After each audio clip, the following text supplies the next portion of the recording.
Hello, everyone. Thank you so much for joining the SPICY Graduate Student Committee webinar series titled Beyond the Ivory Tower, Bringing Activist Conversations to Academic Spaces. Our fourth discussion is on gun violence prevention, defining the crisis and identifying solutions. I am Ebony Gabriel, the Policy and Applied Work Officer from the SPICY Graduate Student Committee, and I will be facilitating our webinar today along with our chair, Leslie. Any opinions or conclusions expressed in these webinars are those of individual contributors and do not reflect the views of the Society for the Psychological Study of Social Issues, the American Psychological Association, or any of their divisions or subunits. Now, let's find out who our panelists are. Okay, our first panelist up is Dr. Zimmerman. He is the Marshall H. Becker Collegiate Professor in the Department of Health Behavior and Health Equity in the School of Public Health and a professor of psychology in the combined program in education and psychology, all at the University of Michigan. Dr. Zimmerman is the co-director of the Institute for Firearm Injury Prevention. He received his PhD in psychology from University of Illinois. Dr. Zimmerman is the editor of Youth and Society and past editor of a Health Education and Behavior. His research has focused on community-based strategies for promoting adolescent health and resiliency and the application of empowerment theory. His work has mostly addressed youth violence and firearm injury prevention. He has published over 340 articles and 30 book chapters and co-edited 2 books on topics including violence, firearm injury risk, school safety, mental health, substance abuse, and community-based methods and evaluation. Welcome, Dr. Zimmerman. Our next presenter is Dr. Martinez. He is a Principal Research Associate at the Center for Justice Innovation. His research examines violence prevention topics in the areas of school and community violence. Additionally, Dr. Martinez engages in research and technical assistance projects across a range of topic areas within the criminal legal system. His recent projects include a statewide evaluation of firearm violence prevention programs in Maryland, a randomized control trial of restorative justice practices in New York City schools, and a mixed method study of young illegal gun carriers across the New York City neighborhoods. He recently served as the lead methodologist on 3 technical assistance projects, Moving Justice Forward, which developed a blueprint for pros, pro, hmm, Prosecutorial. prosecutorial, thank you, reform in Connecticut. Person-centered justice courts in Cassavo and I don't want to butcher this one. Um, Kazakhstan. There we go, Kazakhstan, and a review of juvenile detention policies and data collection practices in Kentucky. He's a member of the American Psychological Association Task Force on Violence Directed Against Teachers and School Personnel. Dr. Martinez holds a Master of Social Work degree and a PhD in Community Psychology. Welcome, Dr. Martinez. And our last speaker is Dr. Sonali Rajan. She's a professor of health promotion and education in the Department of Health Studies and Applied Educational Psychology at Teachers College, Columbia University. She also holds a secondary faculty appointment in the Department of Epidemiology at the Mailman School of Public Health. She's the co-director of the Columbia Center for Injury Science and Prevention. And for the past 2 years, she has served as the founding president of the Research Society for the Prevention of Firearm-Related Harms. Dr. Rajan is a school violence prevention expert studying gun violence, school safety, and adverse childhood experiences. She's also the co-director of the CDC-funded Columbia Center for Injury Science and Prevention, and she holds faculty affiliations with the Columbia Scientific Union, For the reduction of gun violence, the Columbia Population Research Center, Trauma Free NYC, and the Digital Futures Institute. She currently co-produces Research for Solutions, a podcast hosted by the Media and Social Change Lab at Teachers College, devoted to amplifying creative and evidence-based solutions to the persistence of gun violence. She is co-leading research on school violence funded by National Institutes of Health and the Centers for Disease Control and Prevention. And for the past year, she's been serving on a national academics committee, conducting a consensus study on the impacts of active shooter drills on children, their health, and well-being. Dr. Rajan's work is specifically focused on how to best create healthy and safe environments where children can optimally learn, particularly in the face of growing firearm violence crisis in the U.S. I will now pass it along to Dr. Zimmerman. Thank you, Ebony, for those really nice introductions. Whenever I talk about firearms, I always ask folks to think about what do they think when they think about firearm violence, and what are um, the things that come to mind. And what I learn is most of them they think about mass shootings, and then they think about community violence. And as I go through, maybe those that perspective might change if you haven't already. And if you ever had any doubt about the importance of this issue, it is clear on this graph that basically shows that in about 2017 and ever since then, more people are dying by firearms than by motor vehicle crashes. We were succeeded in reducing motor vehicle crash death and injury by technological engineering, better tires, airbags, seat belts, but also training, graduated licensure, better lighting of roads. And so we were able to reduce that significantly. And we could probably do the same thing with firearms. I would be remiss to say if I didn't also note that um, we did that with motor vehicle crashes without reducing people's ability to drive. We actually had probably driving faster and further than we ever have in the United States. And there's more cars owned in the United States. Um, and yet we were able to reduce the number of people injured um, and killed in car crashes. And we can do the same thing without challenging people's rights to vote. So the work that I do, and I think my colleagues do, it's not about taking people's guns away or gun control per se. It's much more about injury prevention uh, and trying to figure out ways around gun safety.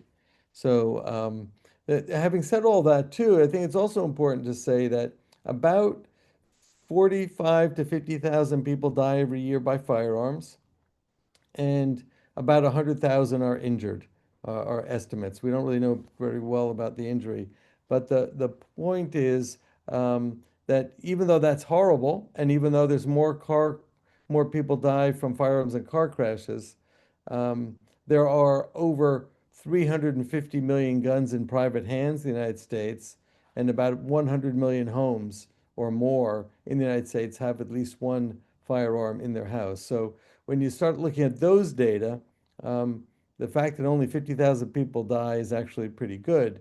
But these are very preventable deaths and very preventable injuries. And so I think those are two important messages to put through. It is the number one cause of death for people aged 10 to 24 in the United States. And so it makes it obviously a very significant issue to pay attention to, especially if you're interested in sort of that late adolescence, middle to late adolescence period of development. About 6% of students reported in the Youth Risk Behavior Survey that they had carried a weapon on school property at least one day. And if you think about that for a minute, you think about the average school has about five 100 students. So that's 30 potential incidences. If you average that out over the year, if it was each one of those happened on a single day, you'd have one almost every week. There was a weapon carried into school on average in the United States. There's lots of issues with the Youth Risk Behavior Survey. The point is, guns get into schools, and that's obviously an issue we need to consider. 9% of high school students report being threatened or injured with a gun at school. 9%. So just put that, think about that for, that number for instance.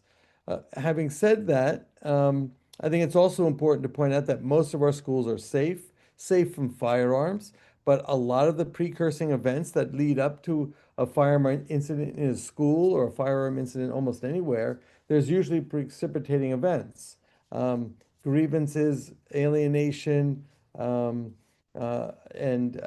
bullying, and all sorts of things that might happen underlying the event that might eventually occur, that is obviously much more lethal. Um, those um, those events obviously happen very rarely, but bullying and some of the precursing events do not. And if we're thinking about prevention, we have to go way upstream and think about how do we make school environments more safe for everybody, so that it doesn't get to the point of a firearm and even entering the school. In terms of pediatric firearm injury, um, most of it, two-thirds, are resulting from homicides or assaults. About a third are self-inflicted, and then about 5% are unintentional. Um, in um, in 2023, there were 314 incidents where a gun is fired, brandished, or a bullet hits school property, not counting injury, but there were 340 incidents. Um, that's down from 349 in 2023. These are 2024 numbers. And there were 82 mass shootings where at least four people were killed or injured in a K to 12 school in 2024. When we look at all school versus all homicides, you can see here the blue indicates that all homicides um, far overwhelm the number of school associated homicides. So when we think about school shootings and mass shootings, you have to think about this idea that they're actually very rare. Um, and mass shootings account for only 1% of all firearm homicides, 1 to 2%. And um, among those mass shootings, only about 10% occur in schools. So they're actually even more rare than mass shootings in general. So just also keep that notion in mind. Um, but when we look at 15 to 24-year-olds, it's a little bit different than the number I used earlier. But about 6,000 kids in 2022, I'm sorry, 2020, were killed by a firearm, and that's about 16 a day. For 1 to 17-year-olds, that's about 7 per day. Black kids are 15 times more likely than white kids to die of homicide. So there's clearly disparity. When we think about the numbers that showed you before, two-thirds are occurring are related to homicides. And we know that homicides are concentrated in areas that have been redlined that are predominantly youth of color. And so that's why this number kind of pops out at you. But clearly, we need to do something about it. When we look at the overall fatality rate, the purple line is all firearms, and most of the action is occurring between 10 and 14 to about age 30, but it spikes at about 10 to 14 years old. The arrow is pointing to the number of firearm homicides, and you can see clearly that relating to the data that I just mentioned, there are far more homicides then, but you see it tails out as people get older. There's many fewer homicides, and it's a pretty steep decline over time as we age. But note that the red line actually is continuing to go up post 20 to 24 years old, suggesting that as we age, suicide becomes an issue. The key about suicide, just also as an aside, is that it's really important to know that most people, vast majority, 85 to 90% of people who attempt suicide don't attempt again if they get help. But firearms, there is rarely a second chance. 90% of all attempted homicides with a firearm succeed. Again, age of the incidence of the shooter is not surprising. It's a very similar kind of graph. Most of that action is happening in the teen and early 20 years. Another point I'd like to sort of suggest or make here is that the top line is the overall homicides. That if you look at fatalities per 100,000, it's actually higher in rural areas than urban areas, and that's driven mostly by suicide. Most firearm deaths are a result of suicide. It's almost 60%. And most of those are in rural areas, as this graph depicts. And you can see in terms of homicide, that's much more an urban problem, and much less of as you get more and more rural, there's less homicide. And what's really also important to notice is the bottom line, the purple line there, it's almost you can't even really see it on the x-axis there. That's unintentional injuries, which are relatively rare, but those are imminently preventable. That we can talk about, that you'll hear a little bit about going forward. Just real quickly, a graph of the states in the United States is that basically this shows you that most of the states have experienced an increase from 1999 to 2020. So over those 20 years, most of them experienced an increase. You can see the least amount of increase are those states that actually have some of the more restrictive licensure and background check kind of laws. Those are the blue states. If you're looking for your state, the pink there's somewhere in the middle. There's a few with the yellow, and very many, too many with the red and the dark red, as they are clearly the highest number of in the highest percentage of increase in mortality.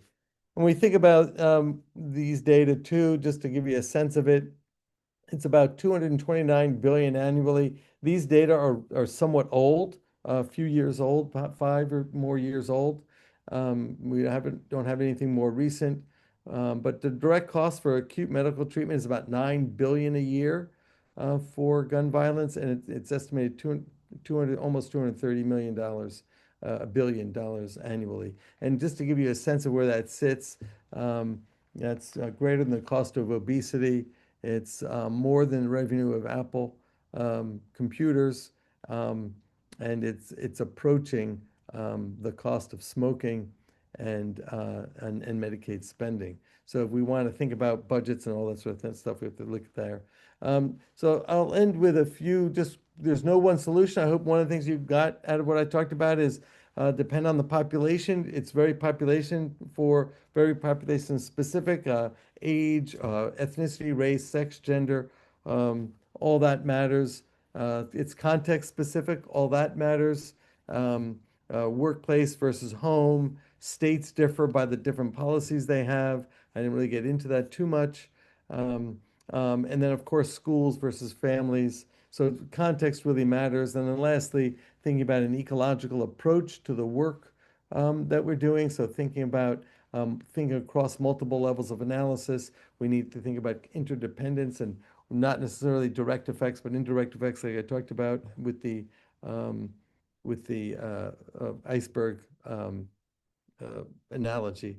I'd like to end with this quote: "If it's not a health issue, why are people dying from it?" Because there was some debates some years ago about whose lane is this anyway.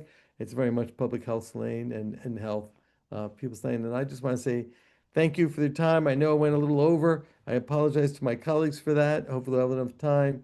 Take a quick picture. This is a link to the Institute for Firearm Injury Prevention at the University of Michigan. We have lots of other programs that we could talk about, but my charge was to talk about the data. So I'm going to pass it off um, to Sonali, and she can talk about her programs. Thank you for your attention. I appreciate it. Thank you, Mark. That was perfect. Team me up. Okay, I'm going to share my screen here. Give me 1 second. Hopefully, okay, don't look at my messy desktop, which is unorganized, you guys. Okay. All right, I'm going to keep an eye on the time here. I just wanted to echo what Mark was saying. Thank you all so much for being here with us today, and also just for the invitation to join you and have a chance to share a little bit about this work. Um, I'm going to just kind of move through this briefly. I tend to talk a lot, but so I'll give an overview here of everything, and then very happy to answer questions at the end, of course. So, as Mark was laying out for us, gun violence obviously is a public health crisis in the U.S. and just again to give a sense of the scope of the issue specifically in schools, as our Ebony and Leslie were sharing earlier, most of my work is focused on gun violence in schools and its very specific impacts on students and teachers. So how gun violence impacts school communities. But and what I think about when I think about gun violence is certainly, of course, we want to consider those who are directly shot and killed. That's how we tend to quantify gun violence in this country, which makes a lot of sense in the sense of it's something you can easily document and see and measure. But something that I think is really important, and a lot of my work has focused on trying to articulate the impacts of indirect experiences with gun violence, specifically for children. So you can see a little bit here, witnessing gunshots, hearing gunfire, being, in addition to the physical injuries, all of those are experiences with firearm violence that we need to collectively think about how do we both prevent, and if they occur, how do we respond and intervene on. And so I always mention this statistic from the Washington Post. They have been collecting data on the number of students in K through 12 schools who have been exposed to gun violence, either directly or indirectly, in a K through 12 school since the Columbine shooting in 1999. So it's about 25 years or so. And they estimate, and I always have to go to the website, and tragically this number increases every time I go and visit, but every time I look at their data, that number goes up. We're past that 400,000 mark in terms of the number of students who have been impacted. So to just sort of echo what Mark is saying, it's not that gun violence in schools is relatively rare, but it is also a crisis we have to address. And I think there's that tension there that we think a lot about what are the best ways and places and spaces to put our resources and time and attention into. So that's just something we think a lot about. Um, you know, we have also seen, obviously, an uptick in gun violence in the past 10 years or so. And then COVID, as many of us know, also brought with it a lot of challenges around gun violence in particular. And so in 2021, 2022, we saw a real uptick in gun violence then as well. So, just again, an issue that we are trying to make sense of. I just wanted to share this particular graph that came from a study that was published a couple of years ago. Really excellent paper. And I guess I think this is especially important to be talking about now, but if we think about the scope of gun violence, the number of kids it impacts, the fact that it is currently the leading cause of death among children and teens in the US, and then we look at the ways in which we as a country have invested in the scientific study of this issue and in resources to address this. So you can see that yellow line right along the bottom here represents the very minimal, frankly, very insufficient amount of resources that have gone specifically to studying this issue, again, as a scientific challenge that needs to be addressed. And so I just want to note that part of the challenge of why we see gun violence persisting is we have not, as a nation, invested into the prevention of this issue with the resources we should be, again, to match the scope of the crisis. I could talk about this forever, but I just want to give a very brief overview of why we care about gun violence and its impacts on children. Obviously, the trauma associated with gun violence exposure can have long-lasting effects on a child's mental health, their well-being, It impacts their daily sense of safety and security. It can impact their academic performance, their social interactions. We also want to think about the ways in which grief, so kids who might lose a loved one, a friend, a family member, a teacher, a basketball coach, think about the folks and people who are part of a child's life and their development. The reason we think and the reason the prevention of school gun violence to me feels especially so critical is because we're impacting gun violence in a school is impacting the ecosystem in which a student and a child is developing. And, we know kids spend the majority of their waking hours in a school setting. So it matters, right? The safety and stability of that environment. And down the line, we also know that the kids who have been exposed to firearm violence during childhood are then also at increased risk of engaging in violent behavior themselves. So we really are we want to do everything we can to ensure that kids are growing up safe and cared for and in environments where that anticipation of gun violence is not just you know, shaping their day to day. I also want to highlight, and this is work that was done by one of my former doctoral students who now actually works at the University of Michigan with Mark. But Dr. Jenny Caruso did a beautiful doctoral study where she really studied and looked at the impacts of gun violence on the lived experiences of classroom teachers. And her work is just so phenomenal, but I think just highlights that what we are seeing is that gun violence is really profound. And it's, again, not just those direct experiences, but the anticipation of that kind of gun violence, the burdens we are placing on our educators to consider how to keep their classrooms and schools safe. All of this are things we have to think about when we think about what meaningful prevention can and should look like. So happy to talk about more of this later.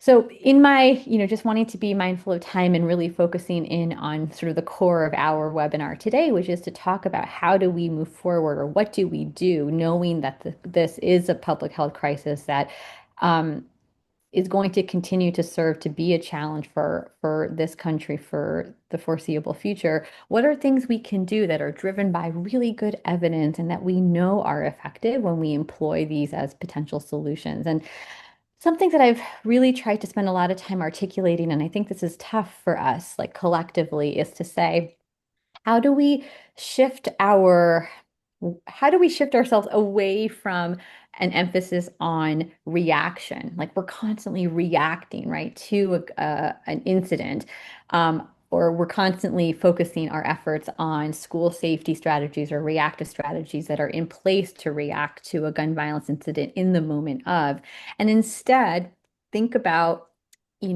addressing gun violence through a real preventive lens. And I think if we shift our mindset here, and we again draw on the research that we know is really effective, then we can move this work forward effectively. And so something that my colleagues and I did is put together a school gun violence prevention framework that really allows us to think about what that could and should look like. We're currently in the midst of finishing data collection that is actually expanding upon this framework so we can really speak to this with more nuance. But the idea here is to really reimagine the prevention of school gun violence as an opportunity to invest meaningfully in schools, its surrounding communities, and then by extension, its children and teachers and other adults as well, of course. I won't go into this in a lot of detail now, but one key component is certainly access to firearms and what that means for kids and for young people in particular. And again, recognizing that there are evidence-informed ways we can be mindful and coexist safely with the 400 plus million firearms that are currently in circulation in the United States.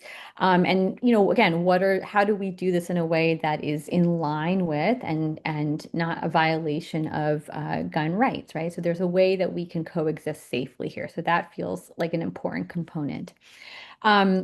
We also want to invest, and sorry, I have a 9-year-old who I'm obsessed with. So these are all pictures of him in all my slides here, but other things that we know work. So something that we've thought a lot about is how do we invest in our communities in addition to the school? So if we think about this as sort of like a nice ecological model, what we know is schools don't just exist in silos, right? They exist within the context of neighborhoods and larger communities around them. So investing in green space, affordable housing, street lighting, public libraries, investing in real after-school supports. These are all things that we know are directly connected to reducing gun violence in neighborhoods overall, which fundamentally shape a child's day to day. It shapes their commute to and from school, right? I just took the subway this morning with my kid. Like how he experiences that commute will impact his day to day. So these are things we need to think about as we think about how to, again, we're moving away from that reactive piece and focusing in on the prevention piece. Similarly, what can we do to the school environment? Really investing in bystander interventions that change and help us shift social norms around promoting social cohesion and addressing conflict resolution, thinking about that pro-social skill development component, removing disciplinary policies that are highly punitive and maybe less effective in the long term. Again, these strategies, no one of them by themselves are ever going to be sufficient. But what we want to do is think about what are all the tools in our proverbial tool belt that we can and should be using here. I also want to speak very briefly about school safety and security. Again, I'm not opposed to very reasonable emergency preparedness efforts. There are, behavioral threat assessment teams and anonymous reporting systems, and there are things that we can be doing in schools to really think about reasonable emergency preparedness. But I think it's also important to see that there are a lot of practices in schools that do have no evidence guiding their effectiveness, but are widely implemented. And some work that my colleagues and I are doing here. We just finished, actually, you should invite me back, Ebony, in a few months. I'll tell you what we found, but we just finished collecting data from about 650 schools across the country on a wide range of school safety strategies to see if any of them, alone or in combination, actually are doing anything to deter gun violence from even happening. That feels like we don't actually know if these work, and yet we're arming teachers and, implementing solutions that feel unclear if they're effective or not. And we want to make sure we're not contributing to unintended harms among kids. And then the last couple slides here, I'm just going to kind of touch on briefly, but the other couple components we have to also think about is, of course, what are we doing to support the mental health of our school communities? How are we expanding the capacity of child mental health services in schools? There's tons of research and best practices about how to really connect schools with local community-based organizations and really tap into existing resources to try and ensure that that access to care piece is not a continual barrier. This includes providing access to early intervention services, especially in the aftermath, in the immediate aftermath of exposure to violence. So, like schools can have these tools right on hand to can have them on hand to respond to students again in the moment of a crisis, and then really committing also to trauma-informed schools, which is a way of engaging with students and peers and with each other to be able to recognize symptoms of traumatic stress, to be able to collaborate with local resources, local community resources, and provide kids and families with support outside of school hours. I mean, really thinking about attending to the needs of kids in ways that, again, the whole school community is invested in. So, if I had to kind of summarize this for us very briefly here, but what I think we need is a more expansive and evidence-informed strategy to really prevent these kinds of shootings from happening. That, again, think about and really address some of those upstream causes of firearm violence in schools and communities around the U.S. Engaging in these preventive efforts alongside stricter but reasonable gun laws, gun safety efforts, evidence-informed school security, and meaningful investments in early interventions, mental health services, and after-school care and safety. We also want to continue to always think about the needs, both mental and physical, for our teachers and school staff. And, again, just reframing the discourse here about school gun violence to be about prevention and not simply reaction. And so I will pause there and pass this over to Andrew. Hopefully I didn't go over my time too much there.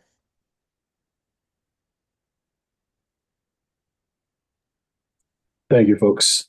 Ebony, do you want to share?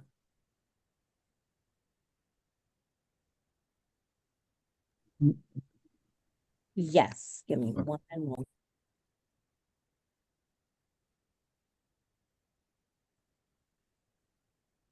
Well, thank you, Mark and Sonali. As Ebony's putting up the slides, Andrew here at Center for Justice Innovation, and I'm going to talk. The project I'm going to talk about is a study that we did, funded by the National Institute of Justice. We completed it several years ago.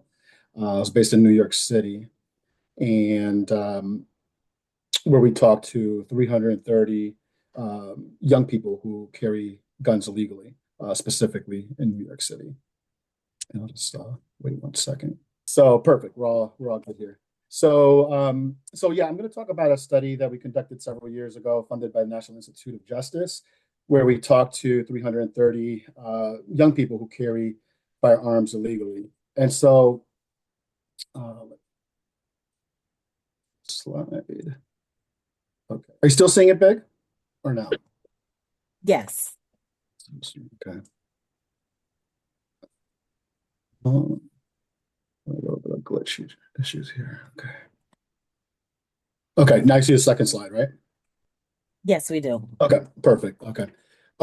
So we talked with 330 young people who carry firearms illegally in New York City. And so what I'm going to focus on in this chat is a little bit less on the results of the study, but more on the how. So how do you talk to 330 young people who carry firearms legally? How do you go up to 330 folks, young people, and say, hey, tell me about your, I want to interview you. Oh, and by the way, I'm going to ask you about your firearm. Oh, and by the way, I'm going to do this for 60 minutes and we're going to record you while we're at it. So how does that even happen? So I just want to share some of the lessons learned and some experiences on how we do that, how we did that. And so essentially I'm focusing on the how in this case. And so why talk about the how? How do we talk? Why am I talking about how we reach this hard to reach population? And so if you want to do good public health work, it really hinges on talking to the right people. And a lot of times if we think about our traditional journal articles and so forth, you have your intro, methods, results, discussion, and sometimes we don't walk away with the process by which that outreach occurred. Maybe you get a paragraph or two in your methods, but what are the mechanics or what are the art and science, if you will, of reaching that population? So I just want to talk about that in this presentation. So just to give a little context on the study, our goals here, our aims, we wanted to know why young people are carrying guns. And these are sort of simplified research questions. What are their social networks like, and how are guns part of those networks? So this study that we conducted several years ago, that we completed several years ago, took place in 3 New York City neighborhoods: Morrisania, which is in the Bronx; Brownsville in Brooklyn; and East Harlem, which is in Upper Manhattan. And if you know anything about New York, these are neighborhoods that are characterized by high levels of crime, specifically violent crime. So these were sort of our target areas. We spoke with 16 to 24-year-olds who had carried a gun in the past year, and most of them had been shot or shot at. So it was a high level of trauma exposure among this population. So one of the things that we did in the design of this study is that we used something called respondent-driven sampling, also referred to as RDS for short. And it's basically a referral chain sampling method. So think about it as snowball sampling.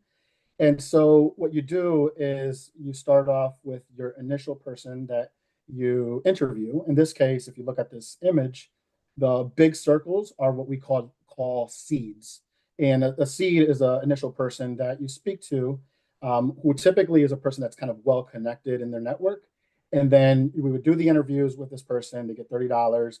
And then we'd ask them to provide us with referrals to people, 3 people who meet the eligibility criteria. And so, as you can see, these are images here. You can see the social networks of who we interviewed. So it starts off with the seed, and then it sort of expands. And one of the benefits of this methodology is that, without going into all the nuances, you can actually generalize to the population for hard to reach populations specifically. So you could generalize to hard to reach populations, in this case, young people carrying illegal guns in New York City. And so there's more mechanics to that, but that's one of the reasons that we went with this method. one of the lessons learned from this is that we've after the study we've done some other work in the firearm space, and we've actually moved away from respondent driven sampling, and we've shifted more towards participatory approaches. One reason for this is that picture yourself on a hot summer day collecting data in a park or a basketball court. By day 3, you're collecting data, word travels, and now you have 10 people showing up who meet the eligibility criteria for carrying an illegal firearm. Now people start to congregate, and it runs the risk potentially of, if you know in New York City, you could have conflict or beef from one housing project right across the street with the other. And so it does raise risk. So we had to really pivot and adjust our RDS strategy, but we've moved on from that. But this was sort of ground zero of how we started to how we designed the study to reach this very hard to reach population. As you could imagine, right? If I ask anybody, where do you recruit from? People would probably say, well, you can recruit from a community-based organization. Well, sure, we did that. We started there. Now it becomes a tricky topic to broach with community-based organizations. We want to, and sometimes they would give us office space and so forth to do the interviews, but it's a sensitive topic. We want to talk to people who are carrying illegal firearms, and if you have someone in New York City who is really believes that they're in their life they're the target of gun violence, they might show up to that site with a firearm. You can't screen for that, and so they just ran a lot of risks.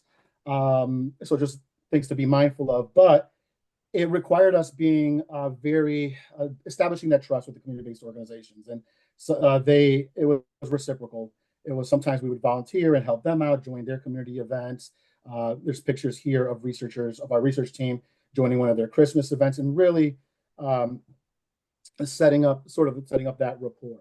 But although community-based organizations is like a sort of a go-to, it wasn't sort of the only strategy we could rely on.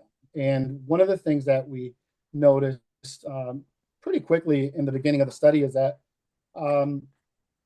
we were getting gun carriers in the community-based sites, but we weren't really getting the gun carriers. And people were describing sort of cursory experiences, like, yeah, I had this one incident, this one-off incident in the past year, but they seemed to be fleeting sort of cursory experiences. We didn't seem to be getting the more entrenched, more embedded people who are carrying firearms until we pivoted to community-based sites. So we shifted our strategy, and I don't want to say we purely shifted it. We still worked with community-based sites, but then in tandem, in conjunction with that, we focused on community-based sites. So we were going into parks, courtyards, into public housing complexes, basketball courts, and so forth. And there we were able to get people who, like, it was very clear that they were embedded, that this was more of their lifestyle, and that they were victims and in some instances perpetrators of violence, but they were essentially carrying. And on one occasion, I recall when we were in the Bronx, we were in a community-based site in the morning, did some interviews. We literally crossed the street two blocks over. We're in a basketball court. The floodgates open. I mean, I was interviewing people who were saying, I'm a stick-up kid. I'm a shooter. This is what I do. If someone's going to shoot me, I'm going to shoot them first. And they were very, very, very explicit and very open about it, and so forth. So we had pivoted our strategy. This is an image here of one of the public housing complexes in New York City, in the Bronx, on Butler Ave. And so as we transition to these community-based sites, we didn't start off just collecting data. You don't go into a community and start just collecting data and so forth. We would have to spend, maybe like 3 days just understanding the dynamics, building trust with people, getting to know people, because you're stuck out like a sore thumb. People are going to know that you're not from there. What are they doing here? And so, and also you want to understand the dynamics, because even in this picture alone, you have Butler in the front, but you can see some buildings in the background. Well, those housing complexes are in conflict. There's a rivalry between them. So you want to spend some time kind of understanding that context and landscape. In this specific case, there was a person by the name of Pete, well, referred to as Pete, who were there on like day two, and he says to us, our research team, y'all here because I'm letting y'all be here, but I'm watching you and we're watching you. And it was a very heavy feeling.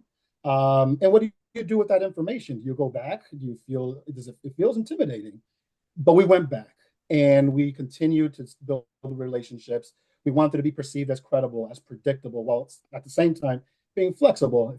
If Pete says show up at 11 o'clock the next day, we showed up 11 o'clock the next day, even though he wouldn't show up till 3. But we were predictable. And so maybe like 3 or 4 days in, we start collecting data. And so you have to budget for that. It's 3 days of just building relationships. And so by the time we finished data collection here, we established some sense of trust. We collected the data that we need, and people were giving hugs to us, saying goodbye by the end of those days. But it was a very heavy experience it was very heavy to feel like you're being watched, and you want to make sure that you don't offend anyone throughout that process. Another lesson learned is we started with a traditional research team, undergraduate students, graduate students, or people with formal traditional education. And even though we deepened our access to the community, it wasn't until we hired Javante and Basim, who have lived experience with national street networks, that we deepened our access a little bit more. And I recall on one event where my team was collecting data, and this is prior to Javante Basim coming on board. They're collecting data. I show up to the site, and it felt like the music had stopped at a party, and I'm being looked at as a deer in headlights. And basically, what the community had said is, we don't know him, and referring to me, and we don't know if he's an undercover police officer. And sometimes having credibility and gaining access to hard to reach populations means that you leave. And so I left, and my team was there, and they did a wonderful job. They continued with the project. But sometimes it makes sense in areas where are highly surveilled, where there's a huge police presence. I remember being on Butler Ave and the police paddy wagon going up and down the street. So it's very common. And so to reach this hard to reach population, you need the folks with lived experience, but be mindful of the level of police surveillance. To the extent that our team was also stopped on several occasions as they were driving, pulled out the car, stopped, frisked, to the extent that we had to produce a letter from our organization to say, hey, we're just collecting data. We're doing this part of a research study. So just to proactively have that. And on one or two occasions, we were collecting data and there's a police raid. And so that raised a huge dilemma for us. What do you do? If you want to reach this population and there's a police raid, do you show up the next day? But then you risk the community thinking that you were part of that sting operation? Or do you come back the next day? And so in our case, we did show up the next day, and it helped establish a little bit more of credibility, but it was scary because we don't know how we would be perceived if people would lump us with that broader operation. So just to kind of, I'm sort of ending here, but it would be difficult for me to talk about this project without talking about the huge level of support that the team needs. It's not always just about accessing this very hard to reach population, but there's something to be said about the vicarious trauma, the feelings of safety and feeling heavy when your team is collecting this data, when they could be when there's a police raid, when the police can pull them over, when a top drug dealer in that location says we're watching you. And so there's a lot of support that goes into your team. And we would process things weekly. Sometimes it was an emergency 11 p.m. call. But even when you hire members with lived experience, there's a lot of scaffolding and tailored support that folks need to understand the concepts of research and how we do this. Interestingly, I want to point out that there was a very heavy level theme with my team on race and identity. And our team were people of color. And I think about one person who was from the Bronx and who felt connected to this community that we're doing the research with. But it doesn't give you license to that community. And there were a lot of feelings I had to process with junior staff on the team about being from the community, but then the community saying, well, you're not like us, or you're different. And this person, individual from the Bronx, this one person I'm thinking about from the Bronx, she felt it was very difficult for her when participants were referring to her as a hipster, and like that was very heavy. And so there was a lot that went into supporting our team and creating the best team possible that can do this work. So just a quick summary. We started off with RDS. We since past this after the study, we pivoted to participatory methods. There's a lot of work that goes into establishing trust. We started off with community-based sites, but then we also expanded to non-traditional sites in the community. And at its core, there needs to be ongoing support for this work. I won't go into all of this, but just a few key takeaways from the study is that sometimes traditional outreach strategies are going to have their limitations, and there was sort of an art and science to the approach that we took upon, and sometimes it was just learning through the process. And what we walked away with when we talked to 330 young people who carry illegal firearms is the very deep sense of feeling unsafe and deep sense of extensive individual and community trauma and hypervigilance, to the extent that people felt like they had to take matters into their own hands and carry a firearm when there's no other recourse, when police are not there to assist.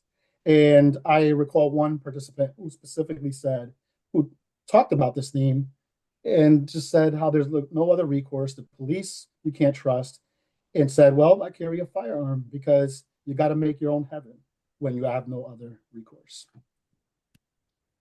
And so here's a little bit of information if you need to contact me, and Martinez at nycourts.gov. Thank you for your time.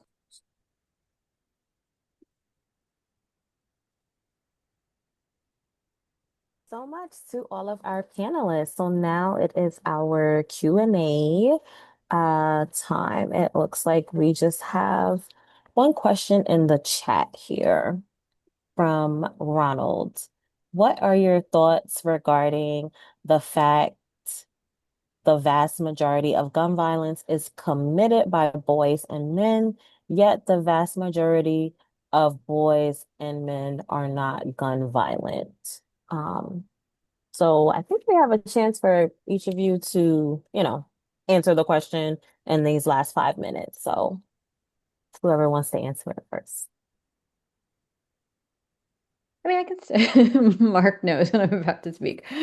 I think it's really important to note that like the vast majority of firearm owners are responsible gun owners who agree with and actively support reasonable gun safety and are just like, again, we're not anti-gun, it's anti-gun violence. I think the vast majority of Americans agree on the issue itself and the fact that, yeah, most folks are not violent. And I think what we are collectively saying here today is that it is incumbent upon us to create a society and a community and spaces and schools where we are addressing potential threats to violence perpetration way, way, way before a person picks up a firearm with the intent to hurt themselves or someone else. At that point, it's like we've lost the thread, right? Like we should have been engaging in prevention so much sooner. Yeah, I agree. Most folks are not violent. In fact, what we're trying to say here is that there's so much opportunity for meaningful prevention, and we're just not employing that to the scale we need. So.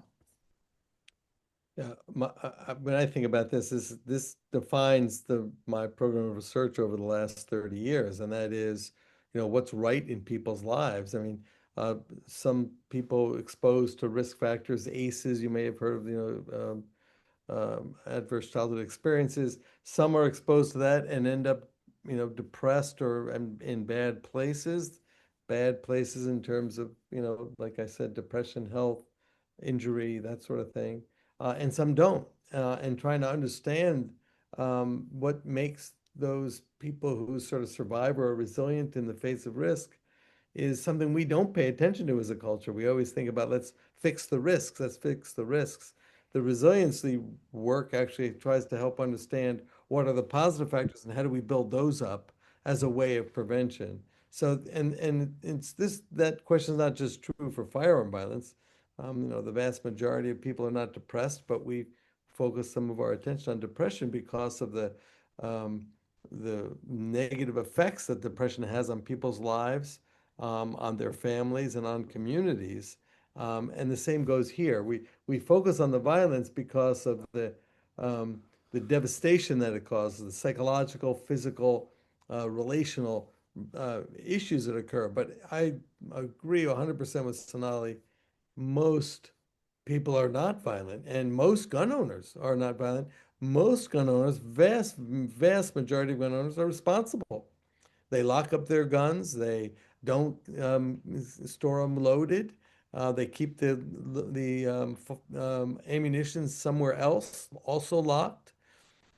Don't let other people have access who shouldn't have access. They get training and safety training.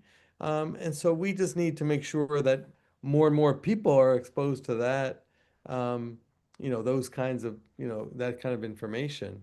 It isn't to vilify anybody here. It's a way to, like Sonali said, to prevent. So I don't know, Andrew, if you want to add anything. Yeah, the only thing I'll add is that even in the work that we've done in New York City, uh, I'm thinking more saying, Brownsville, which statistically have higher rates of gun violence, but the majority of people who live in these communities are not engaged in gun violence and so forth, or carrying and so forth. And then even when we did our study, a lot of the folks who are carrying, who were primarily Black men, when you look at who we're talking to, most of them had, you know, contact with or over surveilled or by police or contact with the justice system and so forth, which disproportionately impacts Black men. So what ended up happening is we were talking to folks who were really disconnected and marginalized and connected with the street economy. And so while most people are not engaged with firearm violence or carrying a firearm, when they do, a lot of times it just reflects these larger patterns of criminal justice involvement, over policing, and so forth. At least and I was very evident in the communities that where we collected data.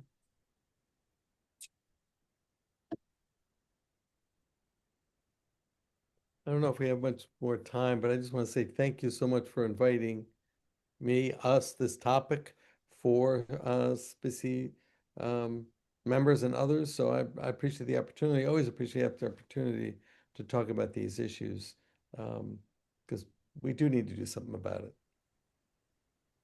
Yes, ditto to Mark, and thank you again for facilitating this conversation. It's good to be here.